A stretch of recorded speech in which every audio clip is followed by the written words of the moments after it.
அதிசயங்கள் செய்கிறவர் நம் அருகில் இருக்கிறார்.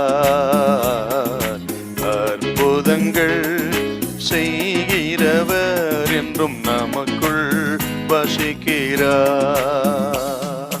1 கொரிந்தியர் 13 4 வாசிக்கும் பார்க்கலாம். அன்பு நீடிய சாந்தமும் தயவும் உள்ளது. அன்பு என்றால் பொறுமை, நீடிய சாந்தம். அன்பு அது சகித்து கொள்ளும், அமைதியாகவே இருக்குங்க. தாங்க நீடிய பொறுமை அப்படின்னு அர்த்தம்.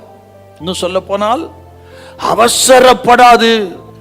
ஆண்டவர் இயேசு அவர் சகித்தார் மட்டுமல்ல, சிலுவைக்கு போகும் பொழுது அத்தனை நெருக்கடியான நிலைமையிலும் அவர் அமைதியாக பொறுமையாக காரியங்களை கையாண்டு நடத்தினார்னு ஆச்சரியமானதுங்க அப்பன் இயேசுடைய திவ்ய சுபாவம்.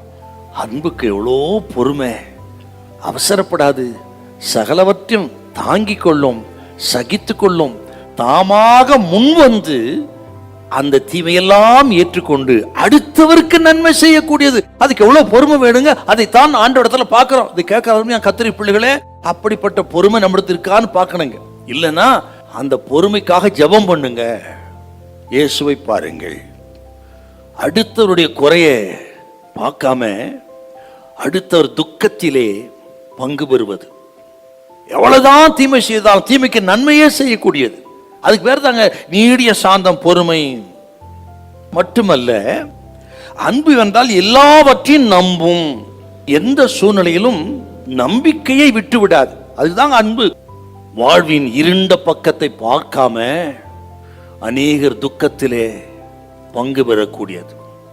சில பார்த்தீங்கன்னா கடந்த காலத்தையே சொல்லிட்டு இருப்பாங்க, அப்படி ஆச்சு இப்படி ஆச்சு, அவன் இப்படி பண்ணிட்டான், இவன் இப்படி பண்ணிட்டான், அவனை விடமாட்டேன் என்று கடந்த கால இருண்ட பகுதியே பார்த்து கொண்டிருப்பாங்க. அதனால் அநேகர் மேல மனக்கசப்பு, அதுதான் பகையாக்கி பிறகு விபரீதங்களை கொண்டு வருகிறது. கவனிக்கணுங்க, அன்பு என்றால் சகலவற்றின் நம்பக்கூடியது.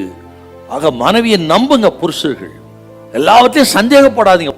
இப்படி சகலவற்றையும் நம்பக்கூடிய இந்த அன்புக்கு இன்னொரு கேரக்டர் இருக்குதுங்க. என்னன்னா, எப்பேற்பட்ட கவலையும் இவர்களை பாதிக்காது. சில நஷ்டம், தோல்வி இதெல்லாம் இந்த அன்பை பாதித்து விடாது. எந்த நிலைமையிலும் தடுமாறாது, நிலைத்து நின்று அன்பையே பதிலாக கொடுக்கக்கூடிய பேர் தாங்க சகலவற்றையும் நம்பும். இந்த தெய்வீக அன்பு நமக்குள்ள இருப்பதாக.